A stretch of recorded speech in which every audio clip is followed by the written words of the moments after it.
Welcome, ladies and gentlemen, to my YouTube channel. Thanks so much for great support for my returning viewers and my subscribers. I usually appreciate so much for great support to this channel always. So now, today, during the National Prayer Breakfast, which was happening at Safari Park, things gone into a direction where William Samuel Ruto didn't expect. Why am I saying like this? Because today, during the National Prayer Breakfast, we had different people who were invited, and also we had different leaders of different positions in this government. So now we had Ruto. Ruto was available. DP Kindiki was there. Elachi was there. So many government leaders were there, including a person known as Ricky Bolden. So now today, every person now, during the National Prayer Breakfast, people reached at a time where now they were now to give out their speech. And when it reached a time for Ricky Bolden to give out a speech, things now came out in a way that Ruto didn't expect. Because now Ricky Bolden started talking about the leaders to apologize to the Gen Zs. Let us watch the video, then we proceed. What about your Gen G? How do you build the bridge? You know, I have children. I have 5 children, 4 boys and 1 girl. What's fortunate is my 1 girl can beat up all of her brothers, but I have 5 children. And I remember last year coming to the prayer breakfast. And when my brother Earl and I got back home, we saw the Gen Z's frustration. And Earl asked, Rick, what do you think the problem is?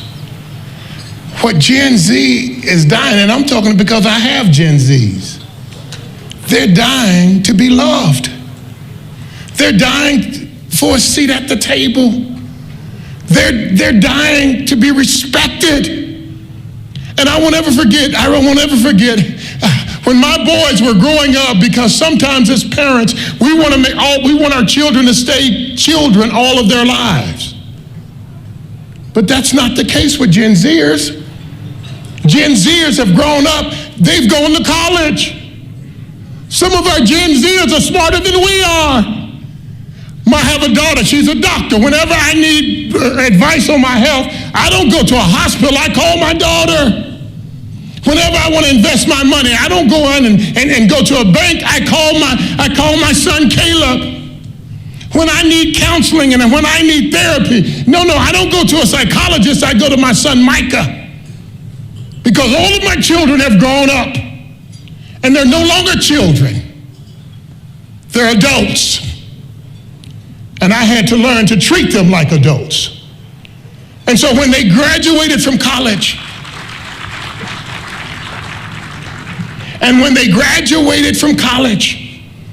I took each of them out to dinner, and I gave them a kiss. And I said, you are now an adult. I expect you to make decisions like an adult. I don't have to go and live anywhere in your neighborhood. None of my kids live within 1,000 miles of where I live. But they all act like adults. And one of the most frustrating things that could happen to a Gen Zer is that you keep treating them like a child. And I gotta tell you, I started praying for Kenya because, I work with young people, I mentor young people. I understand a little bit about their minds. And one of the things I prayed for is I said, here's my prayer. I said, Lord, I pray the adults would apologize to our Gen Zers.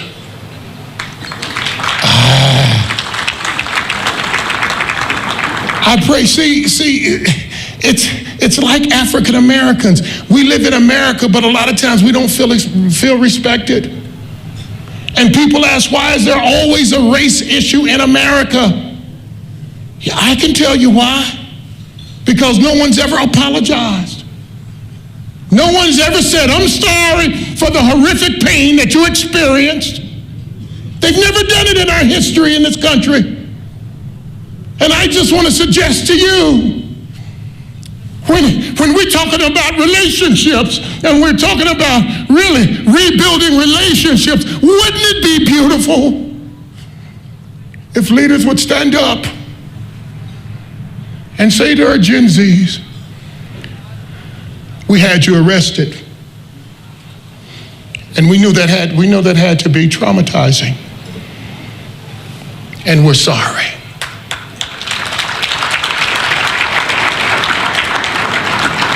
We shut down the internet, and we know that that's your primary source of communication, and we're sorry.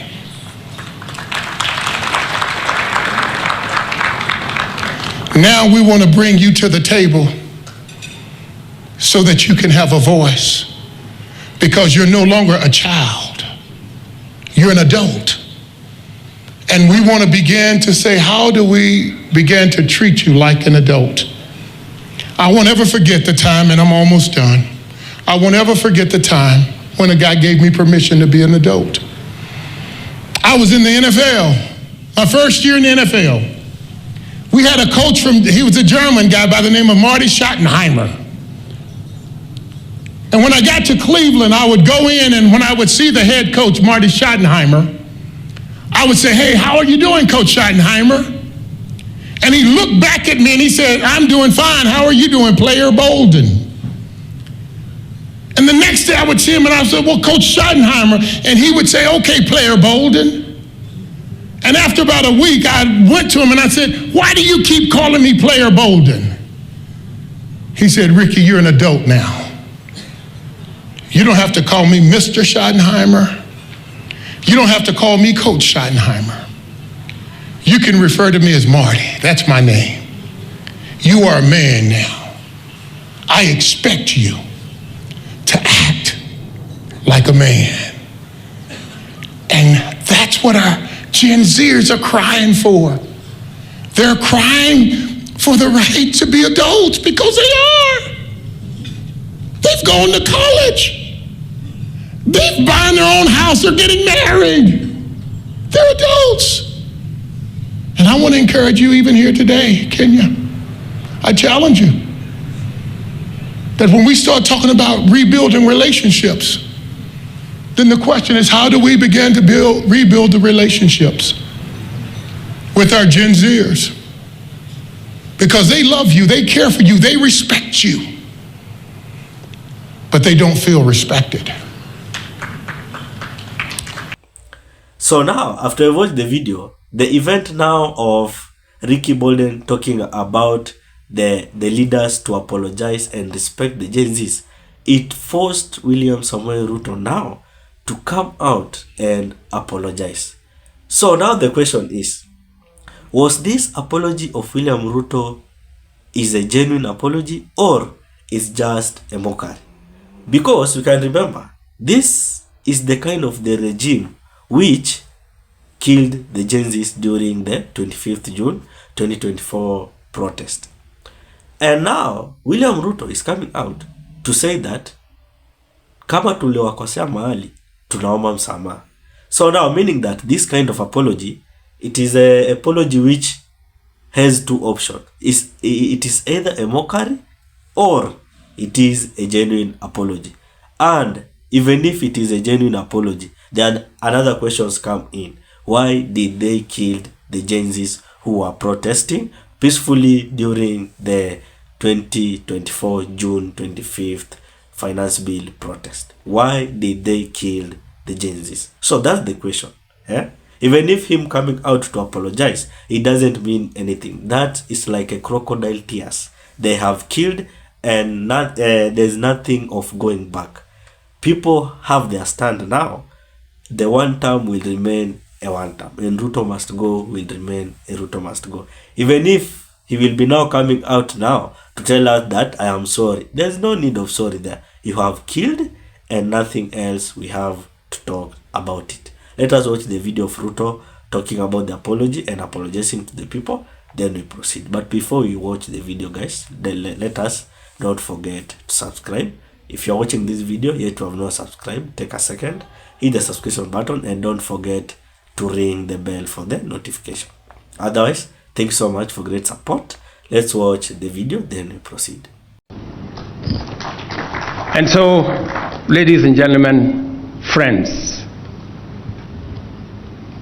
our neighbors from Tanzania,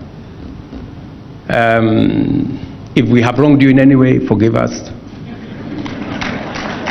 Our friends from Uganda, if there is anything that Kenyans have done that's not right, we want to apologize if there is anything. To our children, if there is any misstep, we apologize. To our neighbors, if there is any misstep that we have done, you know, we want to build the relationship that will make our country great and will take us forward. And to each and every one of us. So, after I watched the video, the questions are still the same. Why did they kill the Gen Zs? And why did they say that the people who are protesting, they were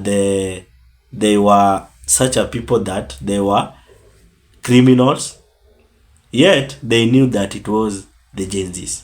So now they are coming out now to apologize to the Gen Zs, meaning that those apologies now, they are like a crocodile tears, because they can't kill the Gen Zs, then they come out again to apologize to the people.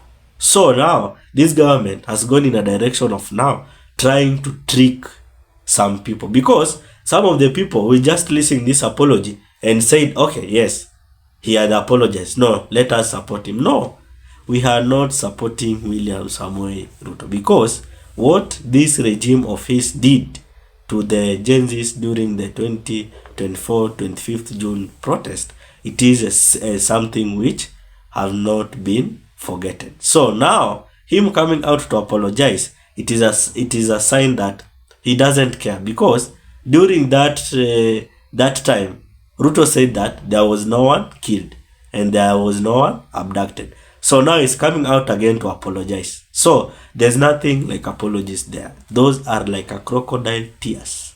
So now what's your opinion? Drop it at the comment section. Otherwise, thank you so much for great support. Keep on subscribing, liking and sharing. Let's meet in another video.